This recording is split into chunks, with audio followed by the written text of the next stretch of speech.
Good morning, everybody. How are y'all doing this morning? This is Terry with Gateway 2 Counseling, and welcome to the Ask Terry Show. We come live to you here on our Facebook page from 8:15 to 8:30, Monday, Tuesdays, and Wednesdays, and then we rebroadcast in our group. So welcome to the show. We entertain your questions. We try to answer your questions. You can send us questions either live here, or you can send me a message and I won't use your name for that question, okay? So let's just go and dive right into it today. So our question for today is, what alternatives do I have for my son's ADHD, right? So those of you who don't know what those abbreviations stand for, it's attention deficit hyperactivity disorder. And there's two different kinds actually. We have a general category for it. And it fits into three different areas. One is hyperactivity. You guys know what that one is, right? That's where your kid is just bouncing off the wall and you can't keep them still. You can't keep them focused for anything. In order to have that diagnosis, we have to see it in two different environments. We have to see it in the home environment and the school environment. It has to be both. It can't just be one. And you might be saying, well, why is that? Well, because sometimes it's not actually ADHD. It could be something else. It could actually be depression. And so a kid could be doing really well at school in those areas, but not so well at home, or vice versa. Okay. So that's why we have to see it in both environments. So we have the hyperactivity, we have the inattention, which is usually seen at school. Why? Because they're required to be very structured at school. We might see it a little bit at home.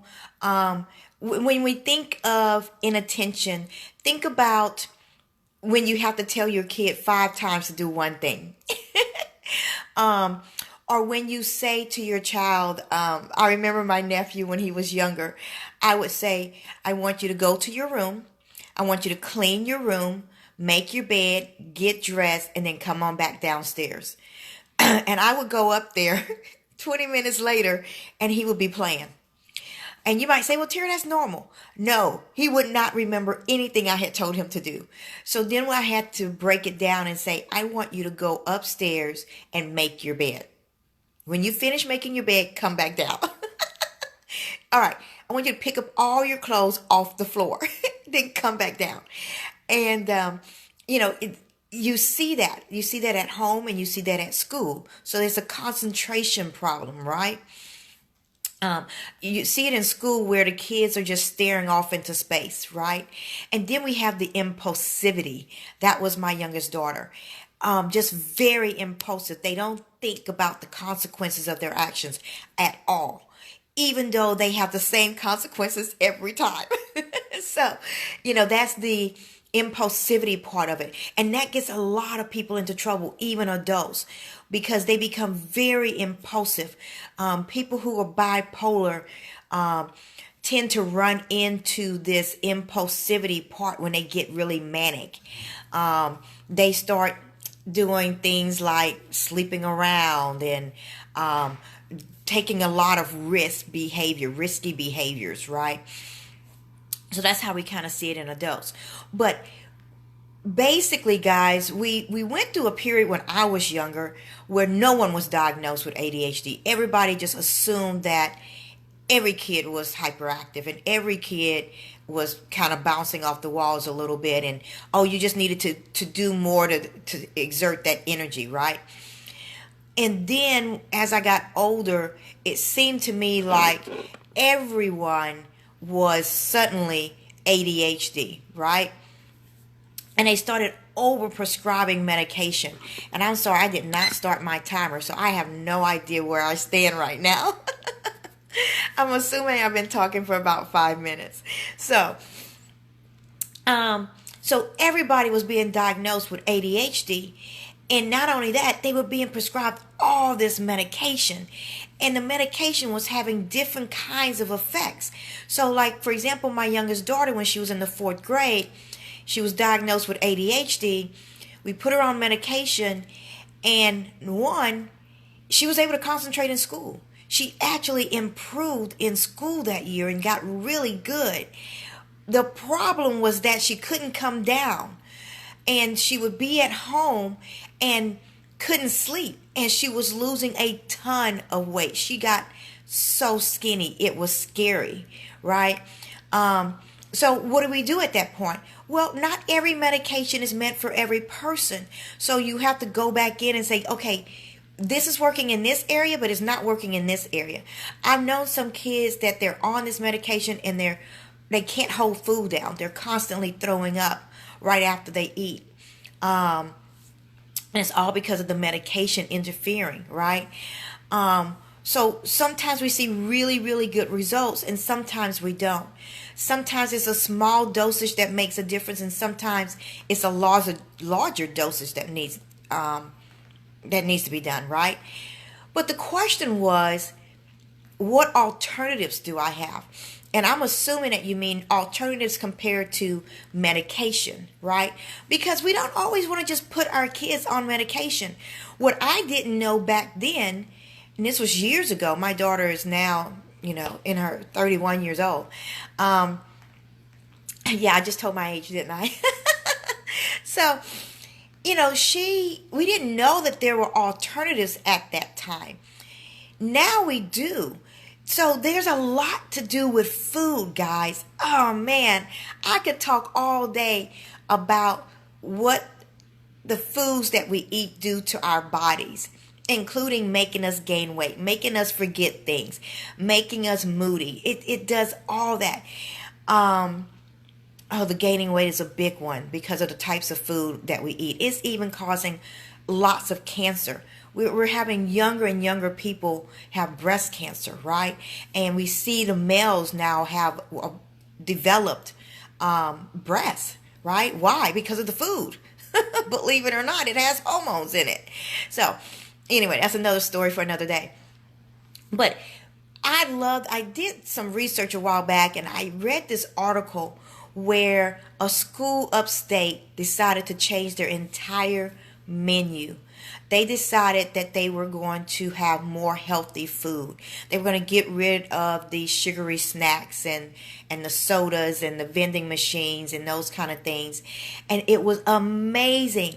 An entire school started behaving, started being able to concentrate, started making better grades. They started having better interactions with each other and their teachers, all because they changed their diet. Wow, that was amazing.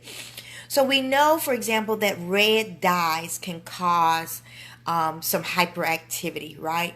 Red dyes typically are not good for you.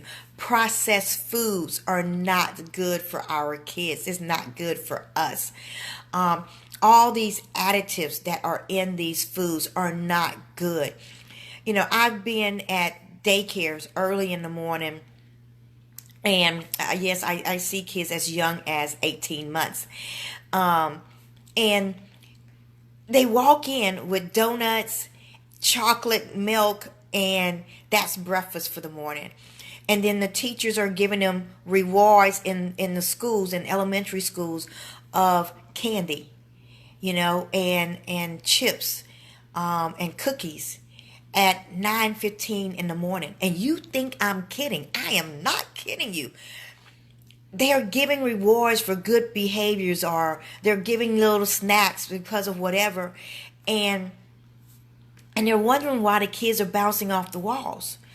I do some work in an RTC, Residential Treatment Center, and I had to go to the director at one point and say, please stop.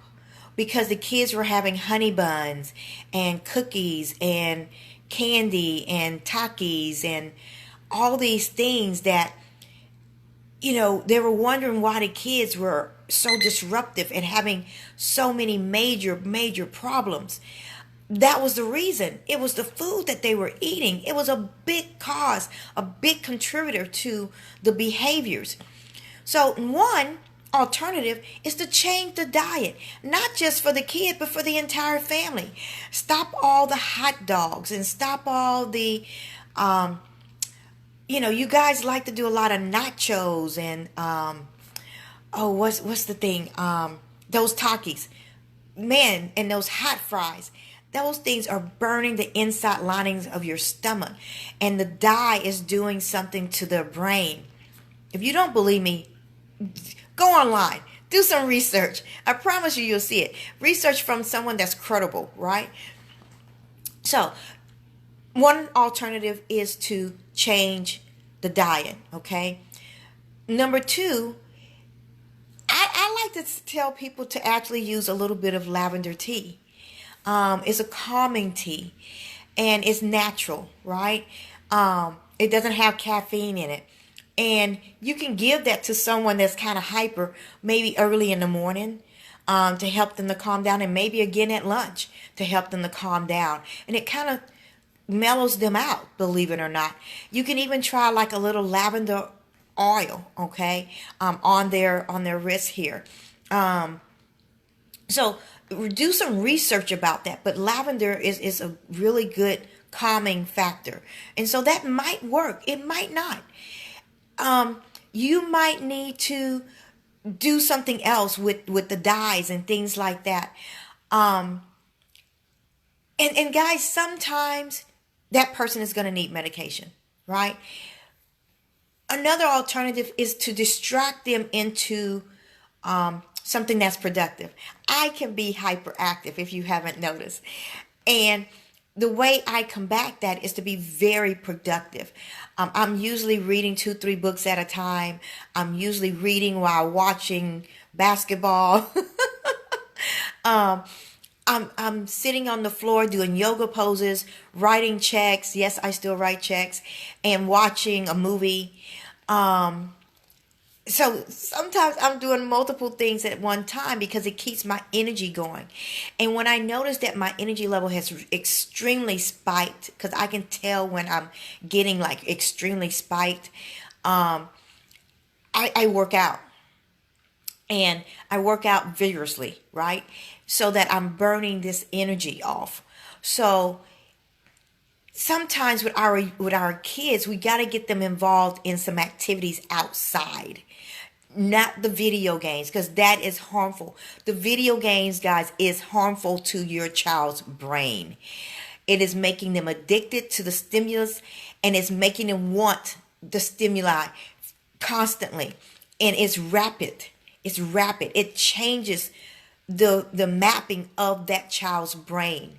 That is so important for you to know. So get them off the video games. 30 minutes a day, fine.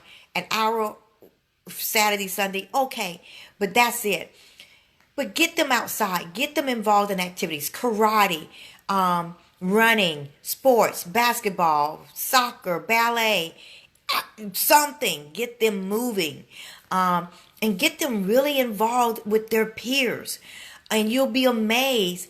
So many of our boys get involved in sports and they don't have those problems anymore. Believe it or not, we are redirecting that energy into something more positive. I think I'm almost out of time, guys, because I didn't start my timer on time. So anyway, if you guys need more help, I am Terry. We have a full program called Gateway to Counseling. You can reach us. We're just a click away. Why are we doing these free resources for you guys? Because we want to bring peace, joy, love, and light into the lives of millions with affordable online counseling anywhere, anytime. We say enter our gates into a brighter tomorrow. See you guys later. I'll see you on Monday. Bye-bye.